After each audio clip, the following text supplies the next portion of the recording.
kan banyak petani ini bilang, nggak usah dipupuk, saya pun mau pupuk, hasilnya ya tetap keluar juga. Ya. Sebetulnya itu perlu kita perbaiki, karena konsep pemikiran itu harusnya dirubah. Ya. Kenapa saya bilang dirubah? Pemakaian pupuk itu tetap ada imbasnya. Jangan kita bilang pakai pupuk, tidak pakai pupuk sama aja kok menghasilkan. Iya, sama-sama berproduksi tanaman kelapa sawit. Tapi kan apakah ada peningkatan hasil? Di penggunaan pupuk, penambahan pupuk, aplikasi pupuk yang tidak pernah dipupuk itu ada peningkatan 40% produksi. Apa sih pupuk yang diperlukan, jenis apa sih untuk tanaman umur sekian? Kita harus tahu bahwa kemudian dosisnya harus pas. Saya tambahkan lagi untuk mengetahui dosis pas ini bagaimana. Mungkin kalau ada petani yang sedikit mempunyai dana lebih, bisa dia uji lab dengan mengambil mungkin sampel daun atau sampel tanah.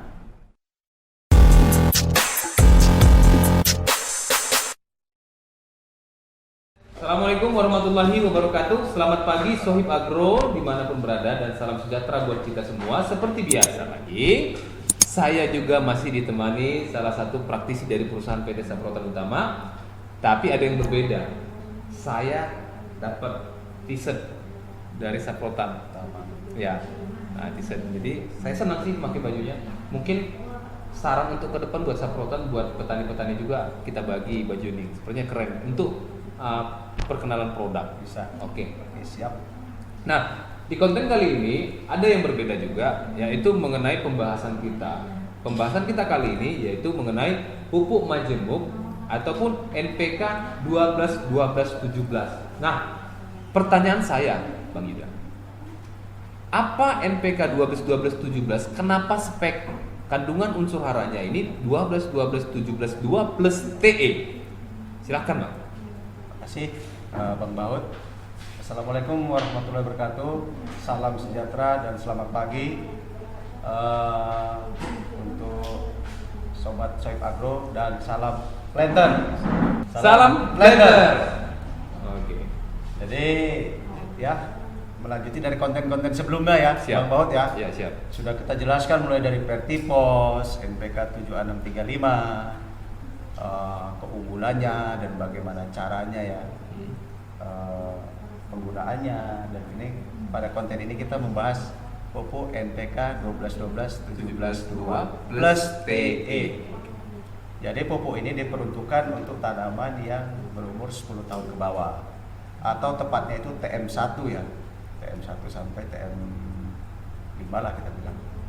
Karena kalau untuk spek untuk tanaman belum menghasilkan tuh kita ada juga pupuk NPK, kita ada juga namanya NPK 15-15-64. Itu tuh spek tanaman belum menghasilkan dan pembibitan ada. Tapi di sini nanti kita bahas lah untuk mungkin Next konten lah. 15 ya, next konten. Oke. Jadi 12-12-17-2 ini tanaman TM1. Oke.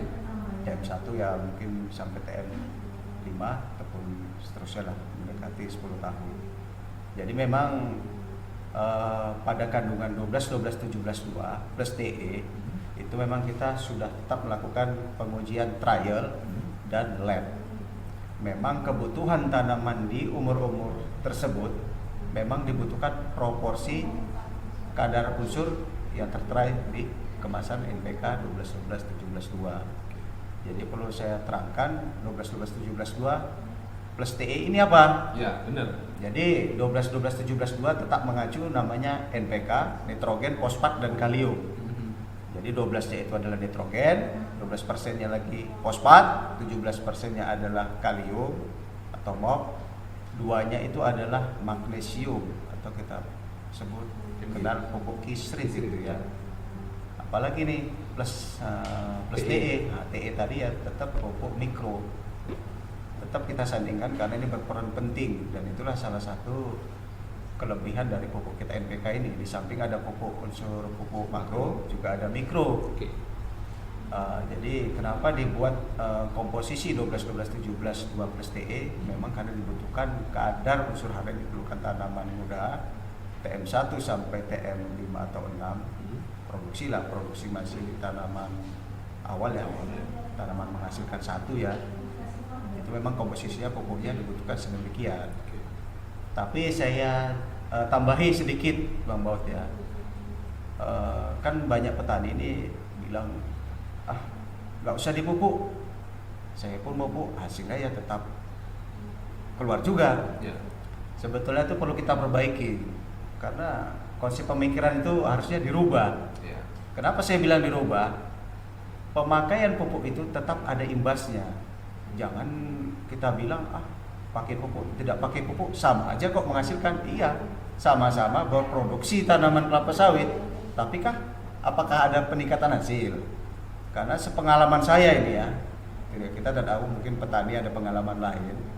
Itu penggunaan pupuk, penambahan pupuk, aplikasi pupuk yang tidak pernah dipupuk itu ada peningkatan 40% produksi dengan kita mengaplikasikan pupuk. Tapi jangan lupa pemakaian pupuk ini gimana sih? Ya kita lihat kebutuhan dan umur tanaman. Umur tanaman sekian butuhnya pupuk yang kombinasi seperti apa sih? Kalau misalnya pupuk TM1 nih sampai TM berikutnya, ya kita butuhnya 12, 17, 2 seperti itu. Dan kita harus terapkan namanya 4T. Jenisnya harus tepat, dosisnya, waktunya, dan caranya. Jadi jenisnya ya apa sih pupuk yang diperlukan, jenis apa sih untuk tanaman umur sekian? Nah, kita harus tahu Bang Baut. Kemudian dosisnya harus pas. Nah, saya tambahkan lagi untuk mengetahui dosis pas ini bagaimana. Mungkin kalau ada petani yang sedikit mempunyai dana lebih, bisa dia uji lab dengan mengambil mungkin sampel daun atau sampel tanah. Tapi itu memerlukan waktu. Itu memang hasilnya lebih akurat karena di situ kita mengetahui berapa sih nekrosis atau kekurangan unsur nitrogennya berapa sih tanaman saya. Nah, itu lebih akurat kalau kita menggunakan sampel daun ataupun sampel tanah. Jadi kalau untuk pengujian sampel bisa minta bantuan mungkin Bang Baut nanti kan ada koneksi. Karena saya sendiri di kampus pertanian UISU itu kita bisa uji lab. Pernah saya tanyakan itu, jadi per sampel satu unsur itu ada biayanya, ada kenaikan. Untuk sekarang saya tidak tahu, karena dulu saya nanyakan itu sekitar satu unsur dia 60.000 sampai 100.000 untuk pengujiannya. Jadi itu bisa. Kemudian apa? Mengetahui pH tanah. pH tanah itu kan ada yang misalnya alatnya, namanya pH meter. Kalau saya rasa kalau kondisi pH tanah netral, ya semua pupuk yang diberikan pasti terserap sempurna. Kita bisa pakai misalnya kertas lakmus, itu cukup murah, ataupun beli bisa pH meter. Video ini dipersembahkan oleh Dolomit Agro, solusi petani untuk memperbaiki keasaman pada tanah. Jadi petani juga harus tahu ya. Oke. Saya boleh nambahkan di sini Bang Bos ya. Silakan. 4T tadi ya. Jenis, dosis ya. Dosis kita udah bahas tadi ya. Waktu. Nah, salah satu contohnya kan waktu kan cocoknya apa ini? Ya, kadar air mencukupi. Jadi mendekati waktu-waktu musim penghujan. Pemupukan ya, tidak waktu penghujan pun bisa, tapi tetap dipikirkan waktunya. Jangan sampai pupuk itu terlalu penguapannya tinggi, jadi nggak optimal penyerapan unsurnya. Satu lagi ya cara. Jenis, dosis, waktu, cara. 4T. Tepat dosis, tepat jenis, tepat waktu, tepat cara ya. Cara. Oke. Nah, pupuk NPK 12, 12, 17, 2 plus TE ini kapan mulai bisa kita aplikasi kepada tanaman? Apakah dia setelah tanam, ya, setelah tanam sudah bisa kita aplikasikan, ataukah dia ini bisa menjadi pupuk dasar, ataukah gimana? Dan apakah pupuk ini sampai berumur 10 tahun kelapa sawit ini bisa kita gunakan tanpa kita mix dengan pupuk tunggal? Gimana kira-kira Bang? Ya kalau untuk pupuk dasar ya. Oke. Pupuk dasar saya rasa kurang efektif untuk 12, 12, 17, 2. Kenapa? Karena kan proporsi fosfatnya cukup rendah. Jadi kalau untuk pupuk dasar lebih kita sarankan itu adalah pupuk yang tadi komposisinya 15, 15, 64. Kenapa demikian? Karena kalau dari awal tanam ya, itu yang dibutuhkan jumlah unsur hara yang besar itu adalah nitrogen dengan fosfat. Karena kaitannya dengan pembentukan proporsi tanaman, mulai pembentukan batang, perbanyakan akar, sampai pembentukan vegetatif tanaman, jumlah daun, hijau daun, sampai dengan tunas-tunas untuk fase vegetatif. Jadi saya sarankan untuk 12, 12, 17, 2 ini tetap kita pakai itu TM1 Bapak. TM1. Tanaman yang baru mulai menghasilkan atau disebut kelapa sawit buah pasir lah ya. Ini sangat baik untuk komposisi 12, 12, 17, 2. Dan apabila nanti ada kekurangan misalnya defisiensi unsur hara nitrogen, itu bisa kita tambahkan pupus jenis ZA ataupun Korea. Oke, Bang, ini tadi Abang menjelaskan ada 4T ya. Oke. Masalah dosis. Dosis ini yang tepat gimana kira-kira? Ya sebetulnya tepat dan tepat itu kalau kita ini secara umum ya. Ya. Memang kita untuk anjuran dosisnya itu tetap 150 sampai 200 kg per hektar. 150. 150 sampai 200. Berarti 1 kilogram ya. 1 1 kilogram per pokok ya. Jadi Per aplikasi. per aplikasi. Berapa kali aplikasi? Ya itu tergantung petani ya, Bang Mod Ya, ya. Tapi kalau kita menyarankan 3 kali aplikasi Per tahun? Per tahun. 3 kali aplikasi. Jadi 3 kilo dia ya per tahunnya per Ya. pokok. Itu dimulai dari TM1. TM1. Nah, saya menambahkan Sohib Agro. TM1 itu adalah tanaman menghasilkan yang sudah 1 tahun. Benar. Jadi kalau TM2 tanaman yang sudah 2 tahun menghasilkan. Benar. TM3, nah itu selanjutnya. Jadi jangan bingung nanti Sohib Agro TM itu apa? Ya. TM1, TM2, Tanaman TM3 apa? menghasilkan. Sudah produksi ya? Ya, sudah produksi ya. awal. Jadi di TM1 kita sudah mulai menggunakan dosis 1 kg per pokok ataupun 3 kg per pokok per tahun. ya. Nah, sampai TM misalnya ya TM6 misalnya atau TM5 misalnya. Ya, Itu tetap 1 kg pasti kita tambah. tambah oke. Karena kan seiring dengan penambahan umur tanaman, Iya. juga bobot konsumsi unsur haranya kan makin bertambah. Ya. Karena kita kaitkanlah dengan manusia kan. Ya. Waktu kecil mungkin dia, Oke. bayi dia mungkin makannya cuma 1-2 sendok. Ya. Menjelang SD ya setengah piring. Oke, tadi yang pertama TM1 itu Abang saranin 3 kg per hektar per Per tahun. tahun. Oke.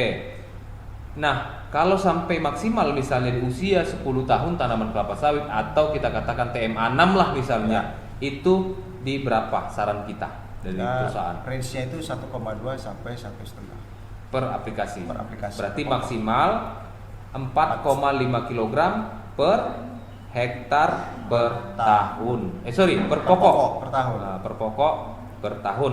Oke. Nah, mengenai cara lagi, Bang. Cara penaburan pupuk yang paling tepat, main sebar atau cangkul di lubang. Gimana kira-kira? Iya. Iya, Kalau saya pribadi Bang Bawat ya, Silakan. sepengamalan saya, Ya. itu bagus di lubang. di lubang. Ya.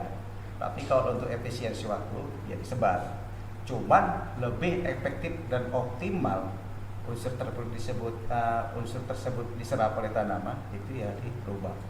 Karena di sini apa? Yang mengurangi satu segi penguapan, satu lagi segi erosi. Ya. Karena takutnya kan setelah kita hujan, setelah pupuk, kita pupuk, hujan turun hujan, kan pasti menggenang pupuk itu tererosi. Oke. Jadi ya mungkin kan kita nggak tahu kondisi tanah kelapa sawit ya, ada mungkin gambut, dia mungkin bikin paretan rajangan 1x1, ada yang 1x2, larinya bisa ke parit rajangan, terus dia tererosi, terbuang gitu, tercuci, terbawa air, nggak optimal. Jadi saya sarankan dari 2 pilihan yang Bang Baut sarankan, ditebar atau di lubang, saya lebih sarankan di lubang. Oke, terima kasih buat Bang Yuda. Jadi Sohib Agro itu tadi sedikit pembahasan kita mengenai NPK 12-12-17-2 yang mana pupuk ini adalah untuk tanaman muda. Ya, Untuk tanaman muda. Namun kalau untuk tanaman tua juga bisa digunakan tapi ditambahi dosis. Dosis, benar. Mungkin ya Ya. naik 50% atau 3 atau 50% ya. Ya. Nah, mungkin sampai di situ bisa kita menggunakan aplikasikan ke tanaman-tanaman yang sudah di atas 10 tahun ke 10 atas. tahun. Oke. Nah, terima kasih waktunya Bang Yuda. Mudah-mudahan informasi kali ini cukup bermanfaat buat kita semua, terkhusus kepada sahabat-sahabat Sohib Agro kita semua. Salam planter, Salam planter. ojo kendor. Oh, Oke. Nah, Sohib Agro, nanti untuk lebih lanjutnya tentang pupuk ini ingin berkoordinasi, tanya-tanya mengenai apa itu pupuk NPK yang cap Pak Tani dari produksi Saprotan Utama Nusantara. Silakan hubungi kontak di bawah ini. Oke, nomor kontak beliau Bang Yuda nanti akan kita sampaikan. Dan buat Sohib Agro yang ingin order pupuknya, silahkan hubungi ke admin CP Siagian Agro Mandiri. Ya, ke nomor kontak ini. Nanti nomor adminnya kita cantumkan di dalam. Oke, terima kasih Sohib Agro yang sudah menonton di channel kita ini, di video kali ini. Terima kasih juga yang sudah subscribe. Kami doakan murah rezeki, Amin. sehat-sehat selalu. Amin. Dan yang belum subscribe silahkan subscribe agar kita lebih semangat lagi memberikan konten-konten yang mengedukasi dan bermanfaat. Terima kasih. Salam. Wassalamualaikum warahmatullahi wabarakatuh. See you.